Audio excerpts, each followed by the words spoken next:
the Israelis wanting some sort of expansion, Greater Israel, and all of that. Now, with Israel threatening to occupy Gaza City, this plays into this idea.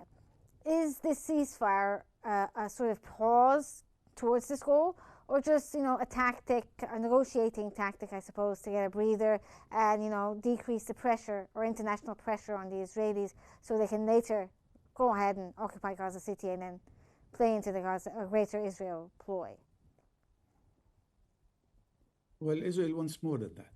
The question is not only having total military control over Gaza City. The question is that Israel now is aiming to liquefy the Palestinian question once and for all, and to do that with, the interests of Israel only in mind. And this does not only apply to Gaza. This also applies to what's happening in the West Bank. It applies to what's happening in Jerusalem. So sadly, the problem is that this would continue. And as a matter of fact, despite the outrage in the whole world in relation to the starvation policy, the starvation continues until today. And my fear as well is that even if we have a ceasefire, I don't think that Israel would allow humanitarian assistance in with the quantities that are needed for the Palestinian people. And also, even if we have a ceasefire understanding or agreement in the near future, I'm not sure that Israel would be allowing material in for early recovery or, let alone talking about reconstruction. So Israel is bent on mass displacement of Palestinians from Gaza and from the West Bank. And I think we have an uphill battle in relation to how things would evolve, even if we are successful in achieving the temporary ceasefire and even if we are successful in achieving a permanent ceasefire. So, Mr. Ambassador, if I can follow up there, I mean, what you're saying is a very, dire situation right now. Like, how can the Israeli side be stopped from, continuing on with the plan of occupying Gaza City or attempting to not allow aid in and all of that? How can the international community help in handling this situation? Well, there has to be an incentive system and a disincentive system. An incentive system for Israel to move towards a more constructive path towards peace, or a disincentive system in order to put pressure to bear on Israel to do the right thing. Now, the problem is that, as Ms. Chapman was talking about the support of the U.S., if the support of the U.S. continues in an unconditional manner without caring about what is happening to people who are starving, or what's happening by settlers in the West Bank, or what's happening in relation to annexation, in relation to expansion of settlements, in relation to E1, as also Ms. Chapman was saying, if all this continues and the rest of the international community is not willing to put pressure to bear on Israel, then sadly this deterioration would continue, unfortunately. Okay, now, Ms. Chapman, you spoke a bit about the idea of, the Israelis having some sort of grip or hold on the U.S. government, specifically Trump. Now, Axios talked about this. According to Axios, Trump recently urged the Israelis to expand attacks on Hamas, saying that, the detainees would not be released until Hamas was, quote, confronted and destroyed. Do you think Trump's remarks align with Netanyahu's push for the full occupation of Gaza instead of accepting, the ceasefire proposal? And do you think this is based on, I suppose, the hold that the Israeli lobby has on the U.S. government? Yes, exactly, Reham. You have made an excellent point. And Trump's bellicose, inhumane language it's a reflection of the big money donors, the Adelsons, AIPAC. And this indeed is what is causing the battle within the American government and within the American people, because we see that our foreign policy is no longer our own. The American people and voters are strongly opposed to the genocide, to the ethnic cleansing, and the displacement of the Palestinian people. And we are now battling with our own government. And once again, we are hoping that at some point Trump wakes up and sees what his position is compared to the American people who want this to stop. And there are essentially, the American people are trying to get our government to stop. But in the meantime, our senators are battling to stop arms exports to Israel. Other countries, Germany has announced they are going to stop arms exports to Israel. The issue with the other countries is America is so powerful that when another country speaks up and tries to protect the Palestinians, America threatens the other country. So even our Arab partners who are Israeli neighbors are afraid to speak up. We see countries like Jordan, Egypt, the United States government threatens them on one hand and offers them money on the other hand to buy and threaten their silence. We see Egypt and Qatar and even now Jordan, they're working very hard because they see they will be impacted by the displacement of the Palestinian people.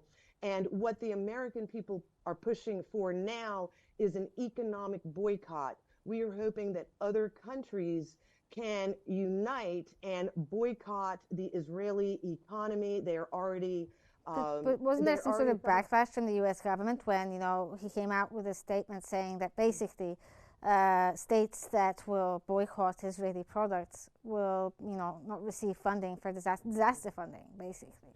And that is an inclination of how out of control it is becoming for our federal government, for the president, that he is now threatening states because they want to boycott Israel.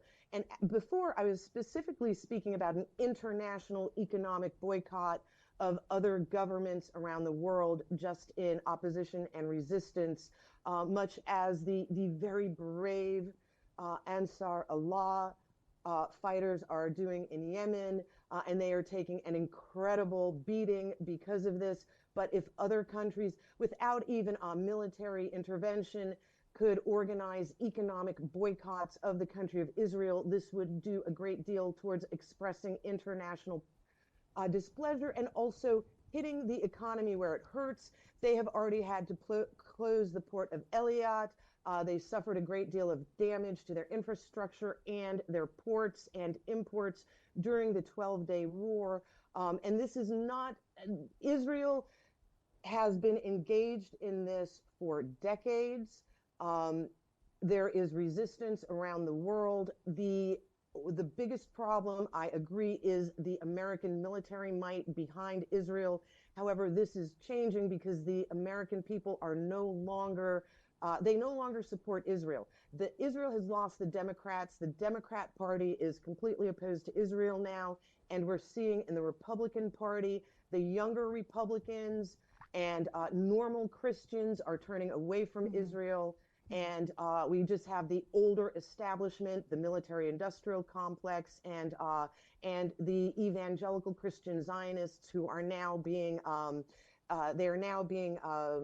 insulted for their worship of Israel instead of worshiping Jesus. Indeed, we even saw yesterday Marjorie Taylor Greene in Congress issued a statement to the Christians who are worshiping Israel instead of worshiping Jesus and saying that that their way is wrong. So this is tearing apart America on so many levels, our government, our churches, our society. And this cannot go on. It is unsustainable. And once again, we want the international community to overcome American support. And we do see that Netanyahu will use this 60 days to regroup and rearm because he is not interested in peace, which is why we have to impose it on him, even in spite of our own American military support of Israel, which is slipping in this country, and at some point Donald Trump will get that buckle under the pressure. Yes. Well, Mr. Ambassador, if we can get your opinion here. Now, I know you're not very optimistic about the prospects here, but the proposal, the ceasefire proposal itself, allows for the possibility of talks for a permanent ceasefire from day one.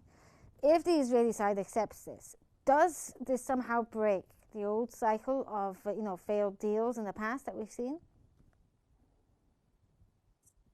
Sadly, I don't think so.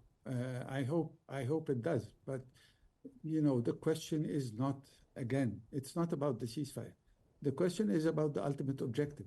Is the ultimate objective to advance the prospects of peace, have a permanent ceasefire, have a path through which we can resolve the Israeli-Palestinian conflict? The answer is no. Israel wants to expand further in the West Bank, annex more land, build more settlements, and so on.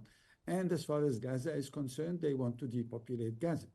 And this has been said time and again by senior government officials in Israel. So I don't think that, just accepting to start negotiations is a recipe for the situation to improve.